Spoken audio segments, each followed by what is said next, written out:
Franceska Findabar jeszcze raz sprawdziła, czy cały dziedziniec szczelnie odizolowany jest od reszty pałacu polem ochronnym, przesłaniającym widok i tłumiącym dźwięki. Zapaliła 3 czarne świece osadzone w lichtarzach zaopatrzonych we wklęsłe, lustrzane reflektory. Lichtarze stały w miejscach wyznaczonych kolistą mozaiką pawimentu, przedstawiającą 8 znaków Wicca, elfiego zodiaku, na symbolach oznaczających Beletein, Lammas i Jul. Wewnątrz zodiakalnego koła mozaika tworzyła drugie, mniejsze, usiane magicznymi symbolami i otaczające pentagram. Na 3 symbolach mniejszego koła Franceska ustawiła niewielkie żelazne trójnogi. Na nich zaś ostrożnie i pieczołowicie zamontowała 3 kryształy. Szlif spodów kryształów odpowiadał formie zakończeń trójnogów, przez co ułożenie siłą rzeczy musiało być precyzyjne. Ale Franceska sprawdziła wszystko kilkakrotnie. Wolała nie ryzykować błędu. Nieopodal szumiała fontanna. Woda tryskała z marmurowego dzbana, trzymanego przez marmurową najadę. 4 strumieniami spadała do sadzawki, wprawiając w ruch liście nenufarów, między którymi śmigały złote rybki. Franceska otworzyła szkatułkę, wyjęła z niej malutką, wykonaną z nefrytu, mydlaną w dotyku figurynkę.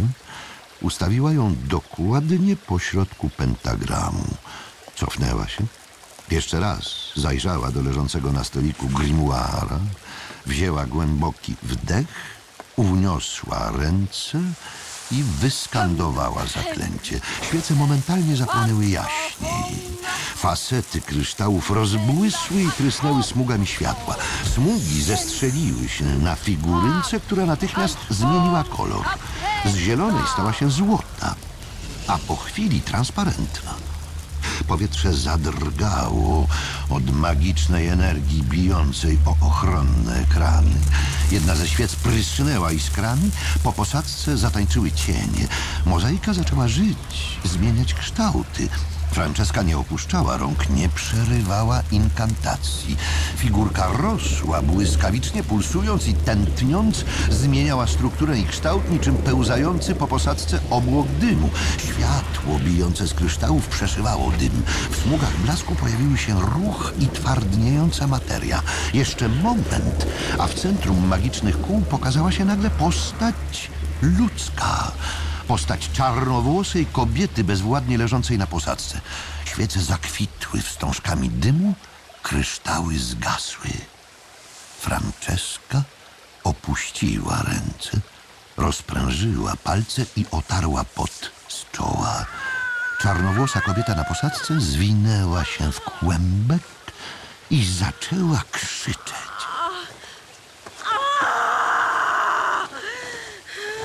Jak się nazywasz? Spytała dźwięcznie Franceska.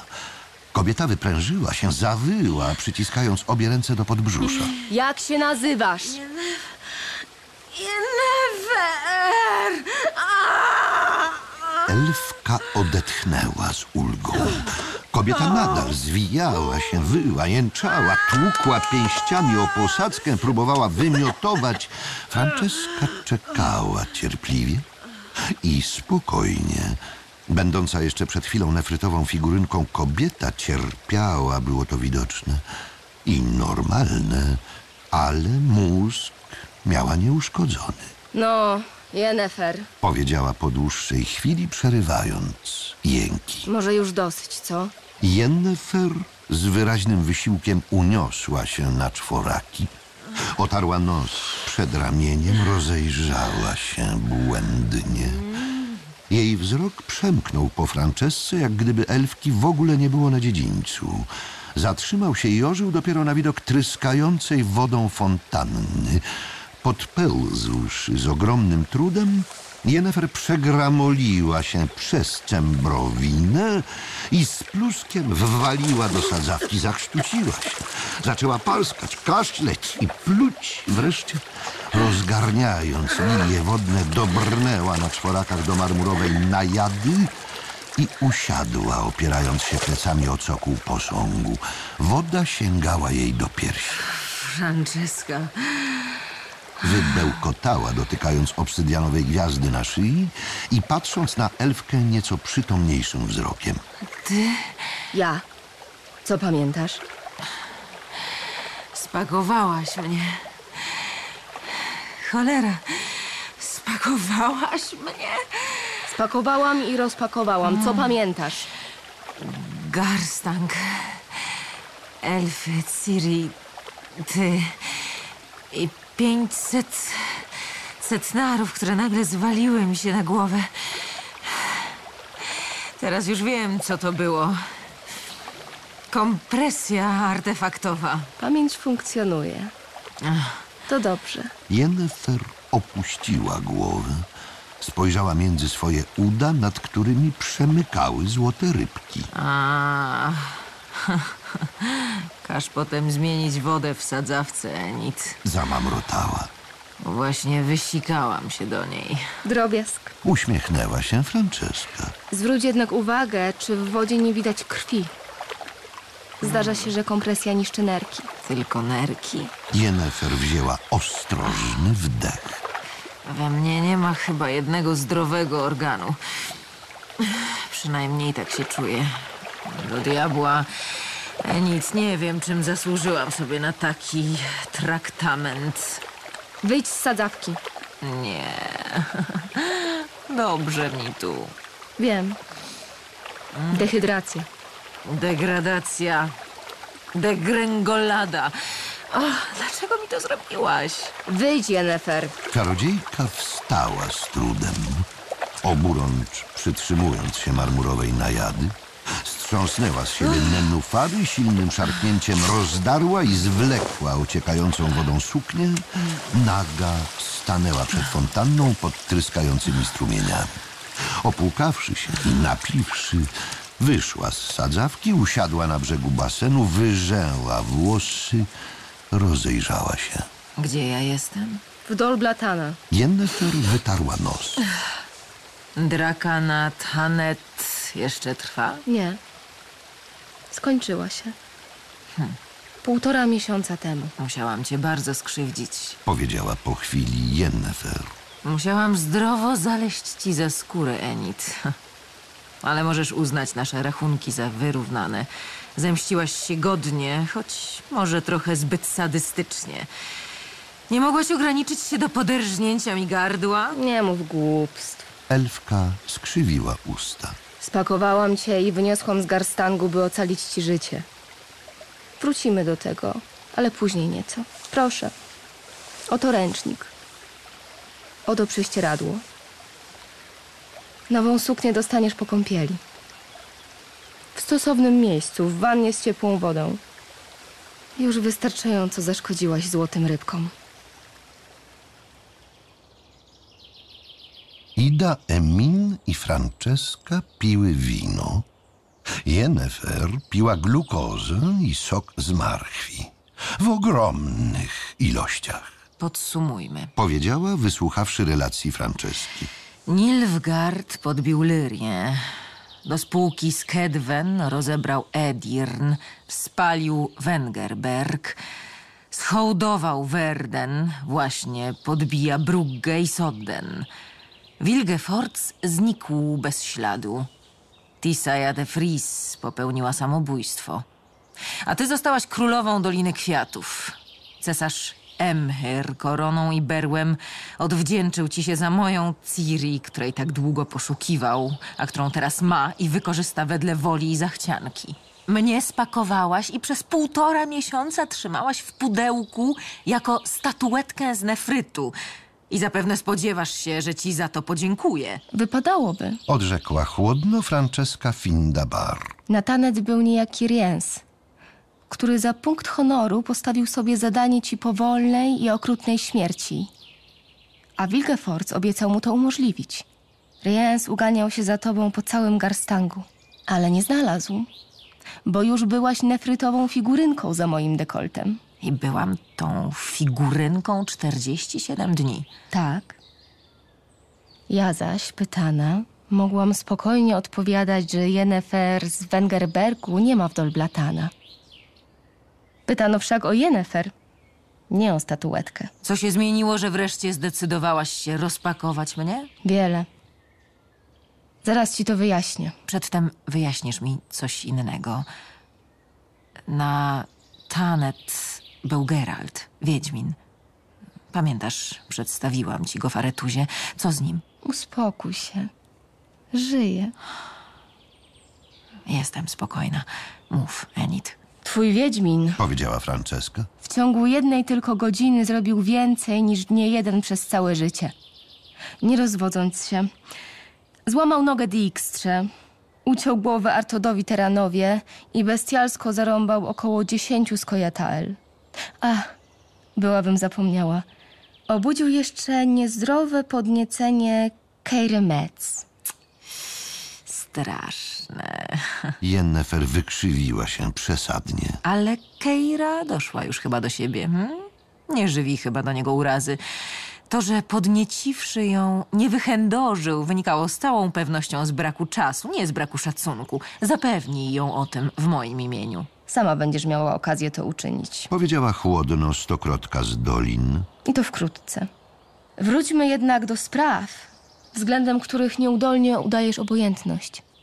Twój Wiedźmin tak zapalił się do obrony Ciri, że postąpił bardzo nierozsądnie. Rzucił się na Wilgefortza, a Wilgefortz zmasakrował go. To, że nie zabił, wynikało z pewnością z braku czasu, nie z braku starań. I co? Nadal będziesz udawać, że nic cię to nie wzrusza? Nie, Grymas na ustach Yennefer przestał wyrażać szyderstwo. nie, Enid. Wzrusza mnie to. Wkrótce niektóre osoby bliżej zapoznają się z moim wzruszeniem. Masz na to moje słowo. Tak jak wcześniej drwiną, tak teraz Franceska nie przejęła się groźbą. Tris Merigold teleportowała skatowanego Wiedźmina do Brokilonu. Powiedziała. Z tego co wiem, driady leczą go tam nadal. Ma się już podobno dobrze, ale lepiej by nie wychylał stamtąd nosa. Tropią go agenci Dijkstry i wywiady wszystkich królów. Ciebie zresztą też. Czymże zasłużyłam sobie na takie wyróżnienie? Ja przecież niczego Dijkstrze nie złamałam. Ach, nie mów, sama zgadnę. Znikłam z Tanet bez śladu. Nikt nie domyśla się, że wylądowałam w twojej kieszeni zredukowana i spakowana. Wszyscy są przekonani, że uciekłam do Nilfgaardu wraz z moimi wspólnikami spiskowcami. Wszyscy, oprócz faktycznych spiskowców, ma się rozumieć. Ale ci nikogo nie wyprowadzą z błędu. Wszakże trwa wojna. Dezinformacja to oręż, ostrze którego zawsze musi być dobrze wywecowane. A teraz po 47 dniach przyszedł czas, by oręża użyć. Mój dom w Wengerbergu spalony. Jestem poszukiwana. Nic tylko przystać do komanda Skojatael lub w inny sposób włączyć się do walki o wolność elfów. Yennefer łyknęła soku z marchwi, wpiła wzrok w oczy wciąż zachowującej spokój i ciszę Idy Emin Epsivnej. Co, pani Ido? Pani wolna En Seitche z gór sinych.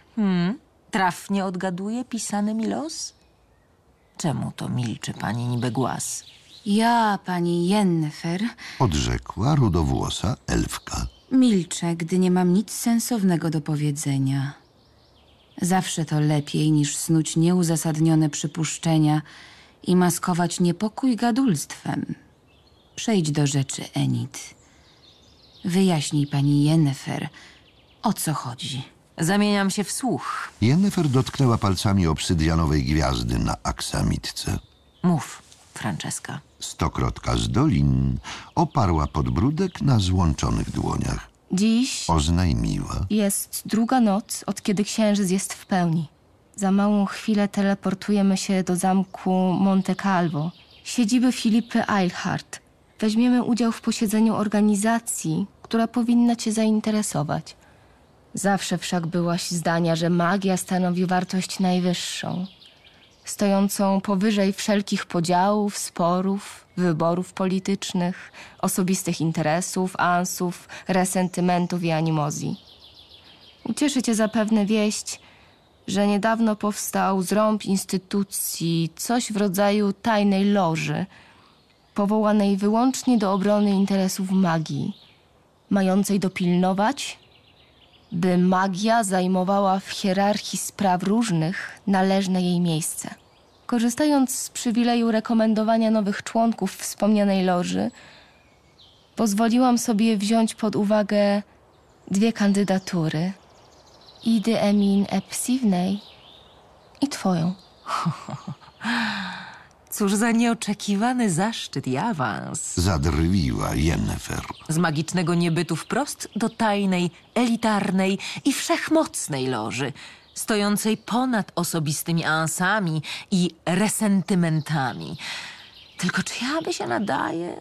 Czy znajdę w sobie dość siły charakteru, by wyzbyć się ansów względem osób, które odebrały mi Ciri, skatowały nieobojętnego mi mężczyznę, a mnie samą... Jestem pewna, Przerwała elfka. że znajdziesz w sobie dość siły charakteru, Yennefer. Znam cię i wiem, że nie brakuje ci takiej siły. Nie brakuje ci też ambicji, która winna rozwiewać wątpliwości co do spotykającego cię zaszczytu i awansu. Jeśli jednak tego chcesz, powiem wprost. Rekomenduję cię do loży, bo uważam za osobę, która na to zasługuje i może wydatnie przysłużyć się sprawie. Dziękuję. Szyderczy uśmieszek ani myślał znikać z ust czarodziejki. Dziękuję, Enid. Zaiste czuję, jak rozpierają mnie ambicja, pycha i samouwielbienie. Gotowam pęknąć lada moment. I to zanim jeszcze zacznę się zastanawiać, dlaczego miast mnie nie rekomendujesz do owej loży jeszcze jednego elfa z dol Blathanna lub elfki z gór sinych. W Monte Calvo Odrzekła zimno Franceska. dowiesz się dlaczego. Wolałabym zaraz. Powiedz jej. Mruknęła Ida Emin. Chodzi o Ciri. Powiedziała po chwili zastanowienia Franceska, unosząc na Yennefer swe nieprzeniknione oczy. Loża interesuje się nią, a nikt nie zna tej dziewczyny tak dobrze jak ty. Reszty dowiesz się na miejscu. Zgoda. Yennefer energicznie podrapała się w łopatkę. Wysuszona kompresją skóra wciąż swędziała ją nieznośnie. Powiedz mi tylko, kto jeszcze wchodzi w skład owej loży. Oprócz was i Filipy, Margarita Loantil, Tris Merigold i Keira Metz. Sheila de Tancarville-Scoviru, Sabrina Glewisik. I 2 czarodziejki z Nilfgaardu. Internacjonalna Rzeczpospolita Babska? Można to tak nazwać. One zapewne wciąż uważają mnie za wspólniczkę Wilgefortza. Zaakceptują mnie? Zaakceptowały mnie. O resztę postarasz się sama. Będziesz poproszona o zrelacjonowanie twych związków z Ciri. Od samego początku, który za sprawą twego Wiedźmina miał miejsce przed 15 laty w Cintrze, aż do wydarzeń sprzed 1,5 miesiąca. Szczerość i prawdomówność będą absolutnie konieczne i potwierdzą lojalność wobec konwentu. Kto powiedział, że jest co potwierdzać? Nie za wcześnie mówić o lojalności? Nie znam nawet statutu i programu tej damskiej międzynarodówki. Yennefer, Elfka lekko zmarszczyła regularne brwi. rekomenduję cię do loży, ale nie mam zamiaru zmuszać do czegokolwiek, a zwłaszcza do lojalności. Masz wybór. Domyślam się jaki. Dobrze się domyślasz, ale wciąż to jest wybór wolny. Ze swej strony gorąco jednak namawiam, byś wybrała lożę. Wierz mi, w ten sposób pomożesz twojej Ciri o wiele skuteczniej, niż rzucając się na oślep w wir wydarzeń, na co jak mniemam masz wielką ochotę. Ciri grozi śmierć. Uratować może ją tylko nasze solidarne działanie. Gdy wysłuchasz tego, co będzie powiedziane w Monte Calvo, przekonasz się, że mówiłam prawdę. Yennefer, nie podobają mi się błyski, które widzę w twoich oczach. Daj mi słowo, że nie będziesz próbować ucieczki. Nie. Pokręciła głową Yennefer, przykrywając dłonią gwiazdę na aksamitce. Nie dam, Franceska. Chciałabym lojalnie cię uprzedzić, moja droga. Wszystkie stacjonarne portale Monte Calvo mają blokadę paczącą. Każdy, kto bez przyzwolenia Filipy chciałby tam wejść albo stamtąd wyjść, ląduje w lożku o ścianach wyłożonych dwimerytem. Własnego teleportu nie otworzysz, nie dysponując komponentami. Twojej gwiazdy nie chcę ci odbierać, bo musisz być w pełni władz umysłowych. Ale jeżeli spróbujesz figli, Yennefer, ja nie mogę pozwolić. Loża nie może pozwolić, byś szaleńczo i samotnie pognała ratować Ciri i szukać zemsty. Ja wciąż mam twoją matrycę. Mam algorytm zaklęcia. Zredukuję cię i spakuję znowu w nefrytową statuetkę. Jeśli będzie trzeba na kilka miesięcy albo lat. Dzięki za ostrzeżenie. Ale słowa nie dam ci i tak.